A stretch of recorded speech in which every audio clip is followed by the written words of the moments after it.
अल्लाह पर यकीन नहीं है क्या? यकीन है तो क्यों कमजोर महसूस करते हो खुद को?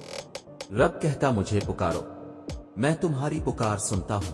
मुझसे मांगो, मैं अता करता हूं। जब अल्लाह ने खुद वदा किया है तो क्यों लोगों में सुकून ढूंढते हो? कभी खुद को टाइम दिया है? खुद को वक्त दो, खुद के साथ वक्त गुजारो। खुद को खुद में ही खोएंगे तो सब्र आएगा। याद रखो, जब तुम्हारी कहानी ऐसे मोड़ पर खड़ी हो जहां तुम बेबस हो जाओ, कोई रास्ता नजर ना आए, सब्र अपने आखिरी हदों को पहुंच जाए, तो जान लेना कि अल्लाह अनजाने रास्तों से तुम्हारे लिए मदद भेजने वाला है। तुम्हारी आजमाइश का इख्तिताम हो चुका, अब वो तुम्हें माजिज़ों की राह दिखाने वाला है।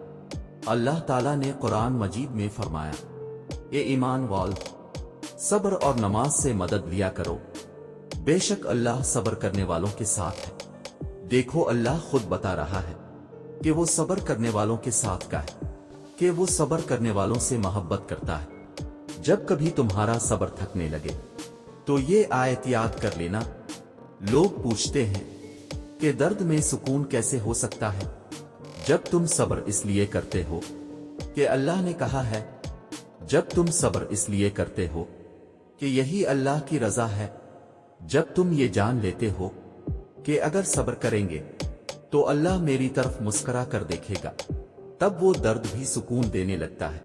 बिल्कुल इस आयत के अल्फाज की तरह, अगर सब्र करना मुश्किल होता तो अल्लाह कभी ये ना कहता कि सब्र करो।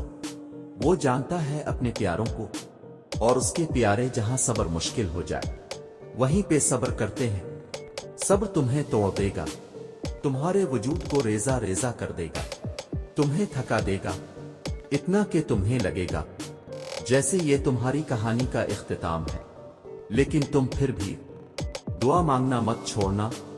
आजमाइशें तुम्हें हिम्मत हार जाने की हर मुमकिन वजह देंगी, लेकिन तुम्हें अल्लाह की मोहब्बत के लिए आगे बढ़ना है। तुम्हें अल्लाह का वदा याद रखना है, तुम्हें फिर भी अल्लाह को पुकारना है।